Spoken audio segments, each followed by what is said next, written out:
Hello everyone. तो कैसे हैं आप सब? आई होप आप सब अच्छे होंगे। पिछली कक्षाओं में हमने समास को पूरी तरह से ख़त्म किया। अब हम नेक्स्ट टॉपिक संधि के साथ शुरुआत करते हैं। सबसे पहले समझेंगे कि संधि का मतलब होता क्या है। संधि का अर्थ है जोड़, अर्थात ज्वाइंट। हमारे शरीर में जहाँ जहाँ दो हड्डियाँ मिलती है, अर्थात जहाँ जहाँ उनके जोड़ हैं, उन्हें हड्डियों का संधियाँ कहते हैं। ठीक उसी तरह से दो वर्णों के मेल को हम क्या कहेंगे? संधि कहेंगे। अब संधि के प्रकार कितने होते हैं? तो संधि के मुख्यतः 3 प्रकार होते हैं।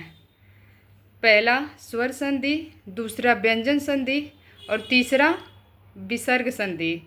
यहाँ परिभाषा लिखा हुआ है कि दो वर्णों के मेल को संधि कहते हैं और भाषा में संधि का अर्थ है अक्षरों का मेल। समास में हम देख रहे थे कि दो शब्दों या दो पदों के मेल को समास कर रहे थे, और संधि में ध्यान देंगे कि यहाँ शब्द पद नहीं बल्कि वर्णों का मेल है। ठीक है, भाषा में संधि का अर्थ है अक्षरों का मेल। एक शब्द के अंतिम अक्षर का और परवर्ती शब्द के शुरू के अक्षर का मेल देखा जाता है। जैसे इसमें नर प्लस इंद्र, तो ये क्या बनेगा? नरेंद्र। नरेंद्र में जो नर है उसको पूर्ववर्ती बोलेंगे, इंद्र को परवर्ती। तो इसमें पूर्ववर्ती परवर्ती वर्ण कौन सा है? तो र जो है ये पूर्ववर्ती वर्ण कहलाएगा और ई परवर्ती वर्ण, और फिर अ प्लस ई के मिलने से ए बन रहा है, अर्थात नर प्लस इंद्र बराबर नरेंद्र। अब संधि के 3 प्रकारों में हमने देखा कि स्वर संधि, व्यंजन संधि और विसर्ग संधि होता है। तो फिर स्वर संधि को विस्तार पूर्वक पढ़ेंगे। स्वर संधि की परिभाषा क्या होती है? दो स्वरों के मेल से जो विकार या परिवर्तन उत्पन्न होता है उसे स्वर संधि कहते हैं। अर्थात इसमें किसका मेल होगा? सिर्फ स्वर और स्वर का मेल होगा, और उसके मेल से जो विकार या परिवर्तन उत्पन्न होगा उसी को स्वर संधि कहेंगे। ठीक है, उदाहरण देखते हैं अब। जैसे विद्या प्लस आलय। अब विद्या में आ है और आलय में आ है। विद्या धा में आ रहा है और आलय में आ रहा है, तो आ प्लस आ मिलके क्या बनेगा? आ बनेगा। इस तरह से क्या हो गया? विद्यालय। अब स्वर संधि के प्रकार देखेंगे। स्वर संधि के कितने प्रकार होते हैं? तो स्वर संधि के 5 प्रकार होते हैं। दीर्घ संधि, गुण संधि, वृद्धि संधि, यड़ संधि और आयादी संधि। अब इस संधि को पढ़ने से पहले हम स्वरों को देखेंगे कि किन स्वरों को मूल स्वर और किन स्वर को दीर्घ स्वर कहते हैं। तो मूल स्वर 4 होते हैं। मूल स्वर को ही हम ह्रस्व स्वर भी कहते हैं। अ, ह्रस्व ई, ह्रस्व उ, ह्रस्व री। ह्रस्व स्वरों के मेल से दीर्घ स्वर बनते हैं, जिनके 8 प्रकार हैं। हमने बताया कि जो ह्रस्व स्वर या मूल स्वर होते हैं वो 4 होते हैं, जो ऊपर लिखा हुआ है, अ, ई, उ, री।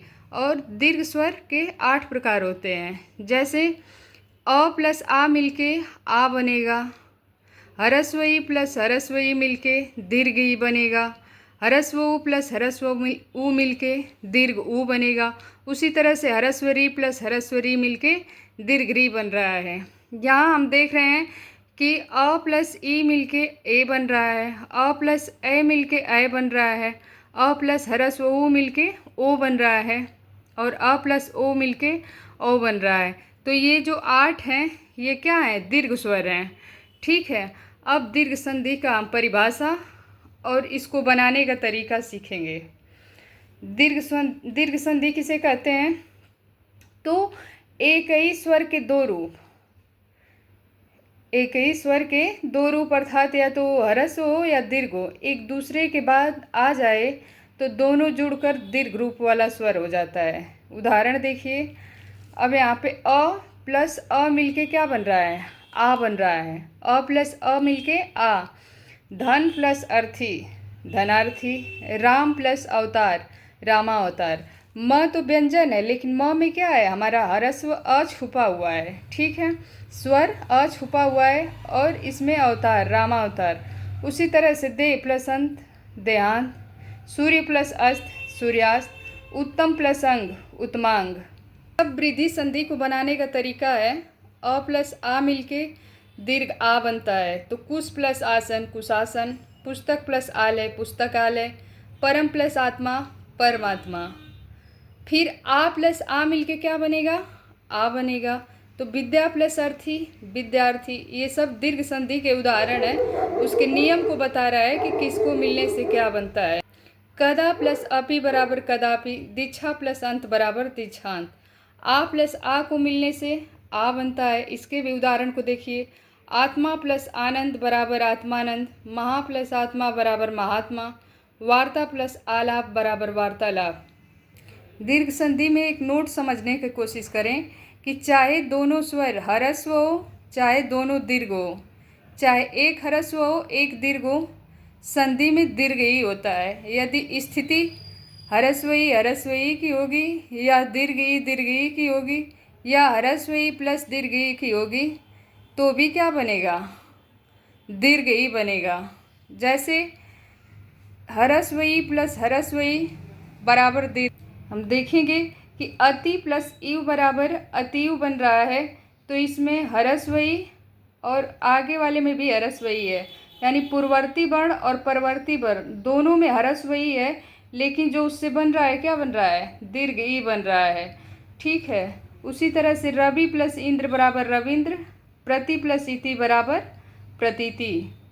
और फिर दीर्घ ई प्लस ह्रस्व ई मिलके दीर्घ ई बनाता है। अर्थात किसी का भी मेल हो, नोट में वही लिखा था ह्रस्व ई का या दीर्घ ई का, लेकिन वो बनेगा दीर्घ ई। ठीक है।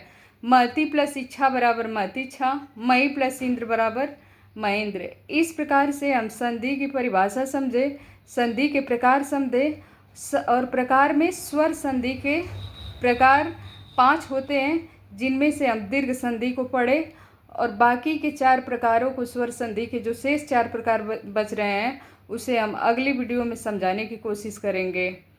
ठीक है।